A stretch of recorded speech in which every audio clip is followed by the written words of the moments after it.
The increase of type 2 diabetes in southern United States. To begin, type 2 diabetes has been a growing global health concern, but there is specifically a problem in the southern United States. Our research will explore the factors associated with this trend. By understanding the origins of this issue, we will be able to make a hypothetical plan of intervention. When talking about the context of type 2 diabetes in the Southern America, one of the important things to talk about is definitely culture, geography, income prosperity, and education. To get started on this, I want to talk about geography, culture, and income. So, looking at the South, we see one of the most low income areas in all of the US, right? Knowing this, we also see, which is very parallel to this, the most fast food chains in the South, right? Very common, knowing that it's just easier for those people to have access to cheap food and they know that people will buy it. Continuing, when we look at the culture about the South, we see just a very unhealthy and not very safe, I guess you can say, of a diet. They use a lot of high oils, high salt, and just stuff that can lead to heavy obesity from a young age. Moving forward, when talking about education, education is the fundamental cause to breaking the cycle of unhealthy lifestyles. If we can educate these kids about uh, from K through 12, about the harms and terrible causes of unhealthy eating and what can come from that, which is type 2 diabetes, I think we will see a lot less cases coming out of Southern America, as well as kids just making smarter dietary choices. Overview of type 2 diabetes pathophysiology. It's broken down into two parts: insulin resistance and beta cell dysfunction. Insulin resistance. The human's body's muscle, fat, and liver cells become less responsive to insulin. Insulin is a hormone that regulates the movement of sugar into cells. This leads to hyperglycemia, which is elevated blood glucose levels, because the glucose is not properly absorbed into the cells. Beta cell dysfunction. The pancreas tries to compensate by increasing insulin production. Over time, the beta cells become exhausted, leading to desensitized beta cells or dysfunction. This leads to death of beta cells, to the decline of insulin secretion and insulin resistance. Some effects of type 2 diabetes may include heart failure, kidney failure, and brain damage, specifically dementia. Preventing type 2 diabetes. External factors that contribute to the risk of developing type 2 diabetes, as well as brain damage, heart failure, and kidney dysfunction, may include obesity and sedentary lifestyle.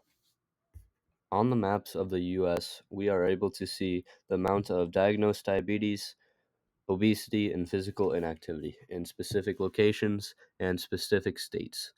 As you can see, many dark blue areas or blue areas are around the southern states, which is why we are trying to increase awareness in that specific area to prevent the risk of developing type 2 diabetes.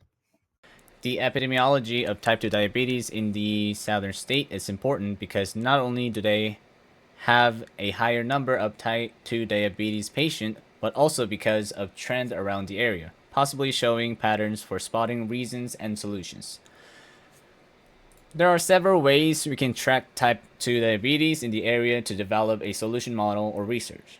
Listed here are the most used methods to keep track of type 2 diabetes.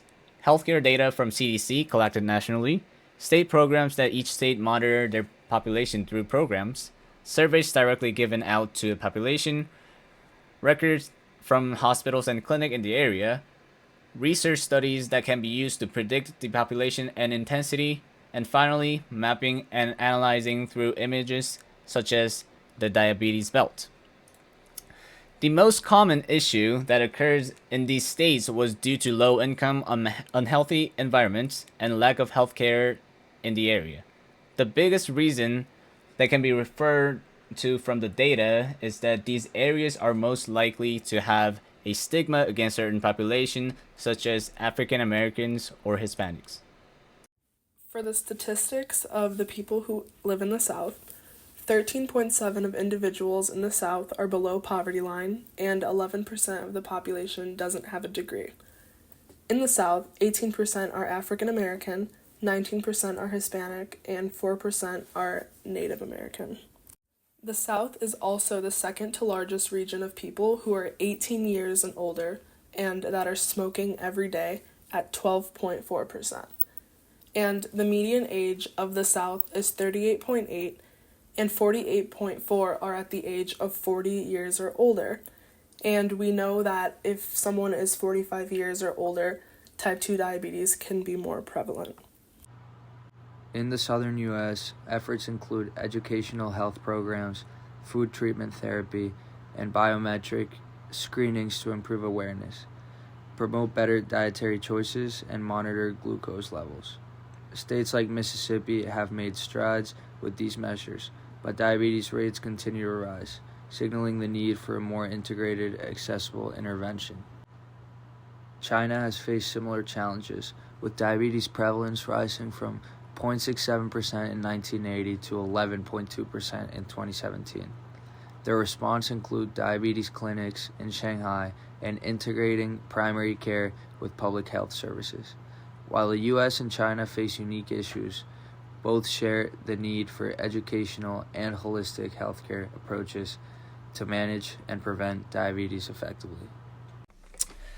Our campaign is called Active Life Sports Camp. The concept of our sports camp is mainly focused on people that are under high risk of type 2 diabetes, and the program itself creates healthy diet program that is outdoor and cost-free. To obtain sustainability, we provide healthy diet food after each session for people to come in and be motivated, and we create community to pass on the positive impact among people under similar situation to have healthier society. For awareness, we include educational sessions periodically to improve awareness, including stigma. For the budget, this is a chart, and we heavily relied on or heavily spent our money on physical and educational, followed by healthcare and healthy diet, which is the motivation.